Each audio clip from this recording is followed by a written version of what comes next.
Bom, para você que está chegando agora, que ainda não pegou a entrevista, pode olhar, vai ter o playlist aqui. Eu deixo sempre o card com o playlist de todas as entrevistas. É uma por semana. Estou entrevistando o meu amigo radialista, mestre de cerimônia, apresentador de programa, cantor, radialista, Eustáquio Rocha. Dono de uma voz maravilhosa. Pode ter certeza. Marcante. Marcante. Admiro. Gostei do marcante. Mas essa frase eu te falo porque, assim, eu acho que quem trabalha com a voz tem uma identidade própria. A sua voz, ela é única. Ninguém consegue reproduzir ela exatamente. É uma voz única. E é igual, por exemplo, quando acontece, morreu o Tim Maia. Cara, perdemos uma grande voz. Porque ele era dono de uma voz bonita. O ser humano, que é o cara que está falando, nem sempre é um cara maravilhoso, mas a voz é bonita e a voz encanta. Eu acho que a música, ela é uma cópia, né? É uma expressão que o ser humano criou baseado na voz. Ele ouviu uma voz bonita e criou a música. Então eu acho que a música, ela tem essa linha da voz. Tem voz que encanta, não adianta. E lógico, com os equipamentos certos, com os equipamentos precisos, a sua voz sai perfeita. Então aquela voz perfeita, aonde você ouve, ela não tem jeito, tem voz que marca. Eu observo muito nos eventos que a hora que eu chego para cumprimentar, que está aquela hora de iniciar o evento, senhoras e senhores, boa tarde. Você vê que todo mundo para. E às vezes uma voz um pouco mais fraca, o modo de falar às vezes não chama tanto a atenção da pessoa que tem que parar. Mas é o timbre, é o timbre da voz. O Eustáquio tem um timbre, o timbre do Eustáquio é o timbre. Interessante, Eustáquio, porque tem agradado a galera aí, viu? O pessoal gosta e sempre tem convites para um evento, para outro evento. Mas, eu acho interessante. Você, além de ter uma voz marcante, é uma pessoa agradável. Então você mistura a agradabilidade que você tem, o jeito carinhoso que você acolhe, porque você é uma pessoa que, até lá em cima falando, você que está aqui embaixo se sente acolhido. Olha que interessante. Eu te digo porque eu já te vi apresentando. Falar, né? Pois é. E te ver apresentando, e te ver você assim perto, ter a possibilidade de conversar, de ter uma amizade, é algo que eu acredito que muitas das pessoas que já te ouviram gostariam de ter. Bacana. Porque obrigado. É uma pessoa, é uma voz acolhedora, né? E é carinhosa, e tem um timbre agradável, não é um timbre que incomoda. Então, assim, isso gera. Eu quero ter, se eu fosse dono de uma empresa, eu queria ter, a minha empresa tivesse a sua voz para poder falar de mim, porque é bonito, faz bem. E ouvir voz é bom, ouvir vozes bonitas. Muito e aí, bem. né? Não é rasgação de seda não, gente, mas ele é um grande artista e é dono de uma voz maravilhosa. E esses dons, eu valorizo demais o dom de alguém que tem o dom da voz, o carinho da voz. Porque isso é para poucos, viu? É poucos. Tem muita gente que tem o dom da voz e nem liga para ele. Nem liga para isso, é verdade. Nem liga pra ele. E nem cuida também, viu? Eu já tive a oportunidade de conhecer artistas que você olha pra eles e fala assim, gente, o cara tem uma voz tão bonita e bebe e fuma o tempo inteiro. Nossa Senhora! E aí você fala assim, nossa, como que pode, né? As cordas vocais do coitado tá frangalho, né? Porque é verdade, tem que cuidar. Tem que cuidar. Tem que cuidar da voz. Meu amigo, eu vou te fazer uma pergunta que já era pra ter sido feita, mas a gente vai bater no papo. E assim vai. Quem é que te incentivou fazer duas, na verdade, numa só? Como que você virou de militar da aeronáutica a radialista? E quem te incentivou nesse caminho a se manter radialista? Primeiro, como eu disse no primeiro bloco, eu com 13 anos, assim, eu observei naquele parque de diversão, eu era daquele garoto que eu fui e tal, encostei no espelho, olhando, e falei para o cara que eu gostaria um dia de falar um pouquinho naquele microfone. Deu certo, mas eu era muito novo, né? Eu trabalhei no parque aqui, ele mudava os bairros, né? Ficava um pouco em cada bairro da cidade. E chegou a época em que eu fui para a aeronáutica. Primeiro eu fui servir a Força Aérea. Eu saí daqui com 17 anos, fui para Brasília, que eu fui servir, fiquei em Brasília por 3 anos, lá na aeronáutica, servindo o serviço militar obrigatório. Voltei para Uberaba. Eu, quando cheguei aqui em Uberaba, eu tinha acabado de dar baixa, surgiu uma vaga para trabalhar no aeroporto como um funcionário civil, mas registrado pelo Ministério da Aeronáutica. Lá vai o Eustáquio Rocha. Trabalhei lá por 8 anos, né, como funcionário, e depois surgiu a oportunidade de fazer o curso de sargento da Força Aérea. Então, saí daqui, fui para Brasília. De novo. Aí já tinha vantagem, porque eu já tinha sido militar pelos 3 anos, eu já sabia tudo da parte de infantaria, do militarismo. Eu só precisava mesmo da minha profissão, que era um serviço de fiscalização, na verdade, de fiscalizar aeronaves e pilotos, e aquele caso com passageiro, porque eu passei a ser militar do DAC. Entendi. Então o DAC, naquela época, fazia o serviço que hoje a ANAC faz. Não tanto que a gente fazia, porque nós éramos militar e tinha espalhado nos aeroportos todos por aí. E a ANAC concentrou mais nos grandes aeroportos, né? E aí, como já tinha essa passagem, eu mesmo trabalhando no aeroporto, eu fui trabalhar na Rádio Sociedade do Seu Agostinho. Na época, até hoje eu agradeço muito ao meu amigo Crozara, que foi o meu primeiro incentivador. O Crozara, ele é meu amigo de infância, nós fizemos catecismo junto, podemos dizer assim, né, Crozara? Que eu moro ali ao lado da prefeitura e antigamente ali era um colégio dos irmãos maristas. E tanto a minha família quanto a família do Crozara, do Luiz Crozara, trabalhavam lá na instituição que era Irmãos Marista, né? Era um colégio de formação.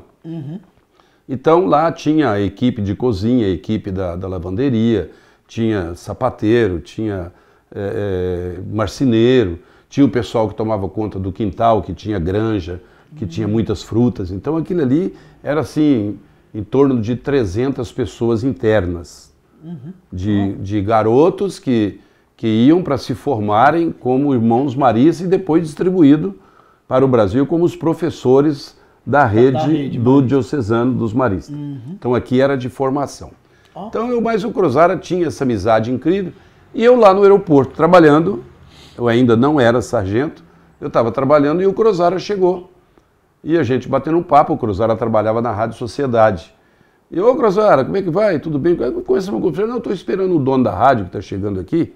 Ele tinha um aviãozinho pequeno, um Piperzinho, e ele mora em Franca, seu Agostinho Galgani, que ele hoje ainda é o dono da Rádio Zebu FM, e era a Sociedade AM, Sociedade FM. Depois a Rádio Sociedade FM passou a se chamar Zebu. Entendi. E ele ficou com as duas emissoras, porém Zebu e Rádio Sociedade AM. Ele falou, olha, eu vou te apresentar para o seu Agostinho, está chegando aí, eu vou te apresentar para ele. Você é meu amigo, nós somos conhecemos. Ele falou, Agostinho, o Eustáquio aqui é meu colega de infância, já trabalhou em parque, tem uma voz boa, por que tu não leva ele lá para a rádio?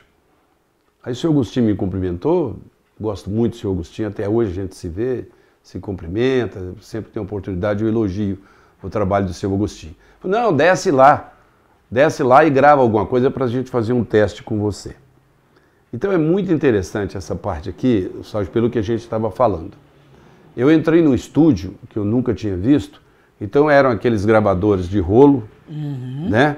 E o estúdio, tinha um estúdio para gravação e o estúdio ao vivo. No estúdio de gravação tinha uma bancadazinha com o microfone, a mesa de som do outro lado, aqueles... Tem um nome diferente, né? Aqueles onde toca os discos. Eles dão um outro nome, eu me esqueci no momento, que é os dois, né? Que é um do lado, outro do outro. O bracinho da agulha já fica parado na posição. E era muito complicado você fazer uma gravação de um comercial e botar fundo musical, porque aí na época era o Edinho, o seu Edinho era muito calmo, então você ia falar, ele te olhava, ele levantava o dedo assim, ele fazia assim com ele. Quando ele fazia assim, ó, porque aí já estava tocando a música, aí você gravava. A música que ia ser o fundo, ele soltava a música. Quando ele soltava a música, ele te dava o sinal assim, ó. Quando ele te dava o sinal, ele já estava baixando a música para você entrar falando. Aí compra-se na loja tal, que não sei o que, você vai comprar isso pelo preço, não esqueça, é sim e tal. Aí quando você tomava aquele fogo, ele... levantava. Aí não deu. Ó, não deu, falhou aqui, vamos começar de novo. Era assim, cara. E aí pegava aquela fita, depois pegava aquela fita, cortava, né, o pedaço dela para montar um cartucho. Para poder passar. Então o cara que trabalhava como técnico numa emissora de rádio, o cara trabalhava muito. Bom, resultado, fui para lá, fiquei uma meia hora, um monte de textos de propaganda lá. Eles falaram, ó, vai lendo aí, depois o Edinho ligou o gravador e saiu para pitar o cigarro dele por ali. E eu fiquei lá. Gravando. E eu catava aqueles papéis e lia aqueles papéis tudo. Lia um, lia outro, lia um, lia outro.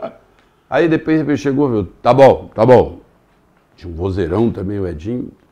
Aí voltou a fita e falou, agora vai, senta lá para você ouvir a sua gravação. Rapaz do céu, quando eu ouvi aquilo, eu falei, meu Deus, não sou eu que fiz isso. Não sou eu. Foi a primeira vez que eu tive a oportunidade de ouvir a minha voz. Você falando, né? Aí ele falou, agora eu vou voltar, você pega todos que você gravou e grava de novo. Mudou completamente.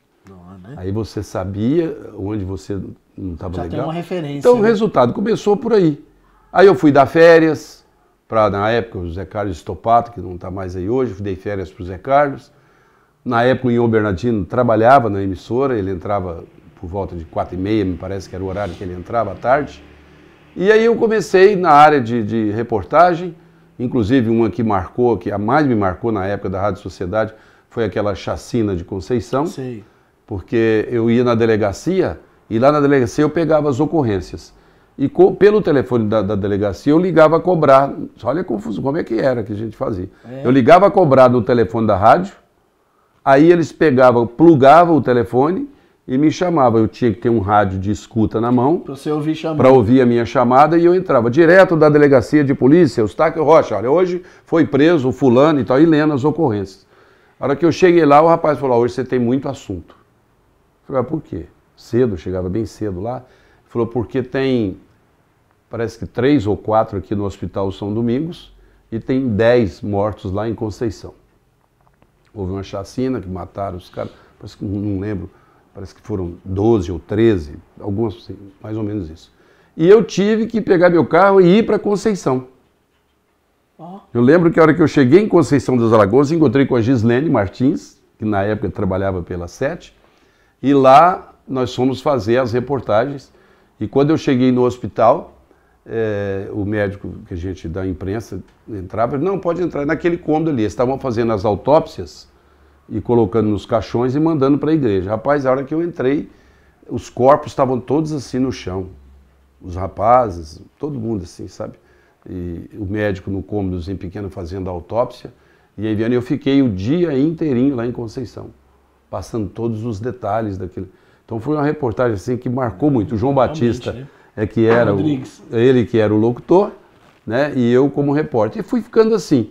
E com isso eu praticamente já trabalhei em quase todas as emissoras que tem Uberaba e em cada uma delas eu tenho amizades. Com essa familiarização que eu tive com o microfone, aí ficou mais fácil porque eu passei a apresentar os artistas de Uberaba antes do show principal e aí começou, né, essa parte de cerimonial, começou essa parte de apresentação de shows.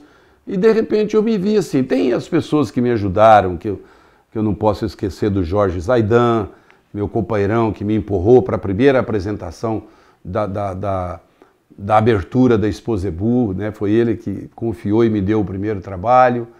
E aí... Nossa, aí foram 25 anos, hein? 25 anos depois. Que a gente bom, hein? Até todas as vezes que eu disse, Eustáquio, você é bacana e tal, você está bem. Às vezes ele está na TV, lá em Campo Grande, no estúdio, né, do canal parece que o canal do Boi, canal rural, alguma coisa assim. Manda abraço. Então é isso que é gratificante. Nossa, que lindo, hein? Vamos finalizando o bloco 3 também.